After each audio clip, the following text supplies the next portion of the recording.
North Korea, officially known as the Democratic People's Republic of Korea, is by most measurements one of the world's poorest countries. It's also one of the world's most secretive and isolated countries. As of early September 2023, the North Koreans haven't played an international fixture in 3 years, due to the government's coronavirus strategy. But periods of non-play aren't really a new thing for the country.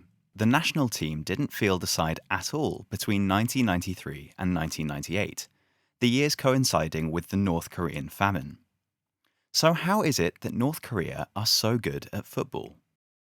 Okay, it's true that the men's side are unlikely to be challenging for a top 10 spot in the FIFA rankings anytime soon, but the DPRK are a relatively successful footballing nation.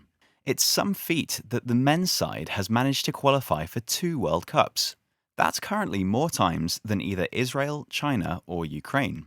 Before we get more into the football side, though, a little on the history. The DPRK was founded in 1948 and is located in the northern half of the Korean peninsula. From 1910 to 1945, the whole of the Korean peninsula was under Japanese colonial rule, but following World War II, it was divided into North and South Korea. Both countries claim to be the legitimate government of the whole of Korea, which is why the DPRK shares a disputed border with the South. The DPRK has been ruled by the Kim dynasty since its inception. Less than 20 years after its foundation, the DPRK would shock the football world. The 1966 World Cup, held in England, was North Korea's first appearance at a major tournament. They had defeated Australia 9-2 over 2 legs to qualify. Prior to the tournament, the North Koreans were dismissed by English media, having been drawn in a group alongside Italy, the USSR, and Chile. As it happened, the team exceeded expectations. Their finest moment came in the group stages when they beat Italy 1-0, with Park Du-ik scoring the only goal.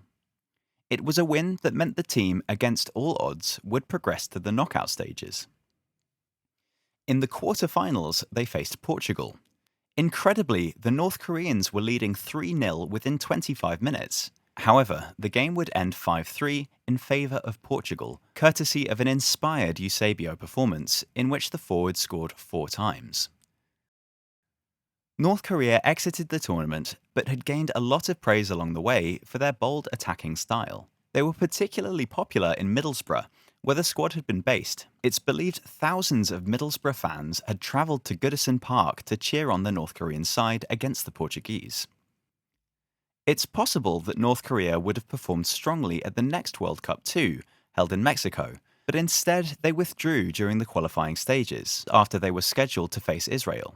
The DPRK refused to play the fixture on political grounds, due to the North Koreans' then strong alliance with Palestine. The men's most recent appearance on the world stage was the 2010 tournament in South Africa. Arguably, their most memorable moment came just before their opener against Brazil, when forward Jong Tae-si was seen crying as his country's national anthem played.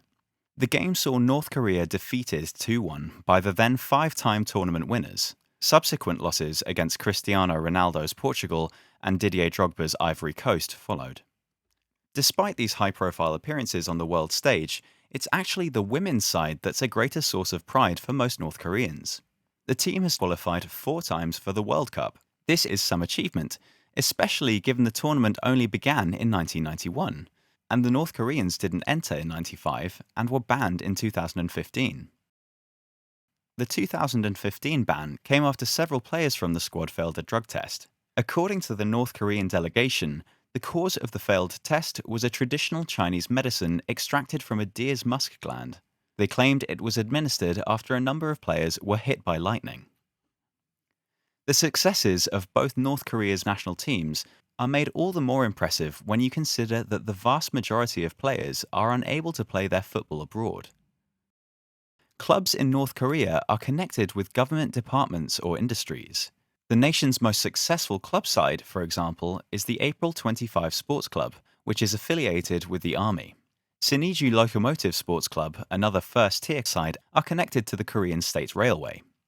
Both the men's and female national squads are mostly made up from players based in this league. So, how do North Korea stay competitive? Whereas some countries see foreign influence as the route to international success, this, by and large, hasn't been the case in the DPRK. Only two foreign managers have led the men's national team: Hungarian Pál Czernay in 1993 and Norwegian-German Jorn Andersen from 2016 to 2018. Instead, the foundations for recent accomplishments were laid down by Kim Jong-il, the republic's second supreme leader who came to power in 1994. He understood the importance of sport and made significant investment in both men's and women's football. This decision paid off, and Kim Jong-il would see the women's side triumph in the Asian Cup in 2001, 2003, and 2008. Under Kim Jong-il, the relationship with FIFA also improved.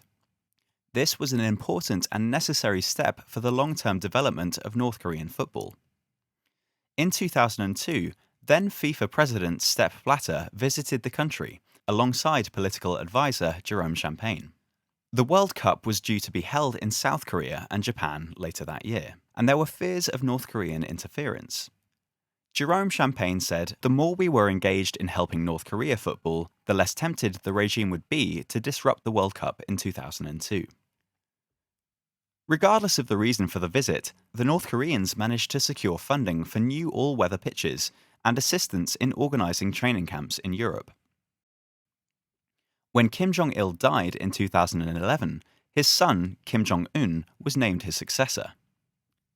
The new supreme leader renewed the government's commitment to sport and, like his father, he recognized the potential football had to heighten the country's global prestige. In fact, Kim Jong-un, who presides over one of the most militarized countries on Earth, likened the role of an athlete to that of a soldier. Sports people should regard their training programs as combat orders given by the party and their training arena as a battlefield for implementing the party's ideas and defending their country. Early in Kim Jong-un's tenure, the DPRK Football Association negotiated a deal with a reputable program in Italy, known as the ISM Academy. The program facilitated a number of players from the DPRK. Han Kwang-song, who later signed for Juventus, is the most prominent name to have attended. However, the legacy of Kim Jong-un's era with regards to football will undoubtedly be the opening of the Pyongyang International Football School. The program selects young gifted students from cities and provinces across the country to attend the school on Rungna Island. The facility is situated behind the DPRK's 150,000 capacity Mayday Stadium, and it's here that the next generation of North Korean talent will be produced. The next few years of DPRK football is uncertain. UN sanctions have, for the time being, put an end to the practice of sending talent abroad. It also remains to be seen how the last few years has affected North Korean football. However, both the men's and women's national sides are scheduled to resume international duties in a matter of months. If the state continues to promote and invest in the game, as it has been doing, then we may just see the DPRK at more major tournaments in the future.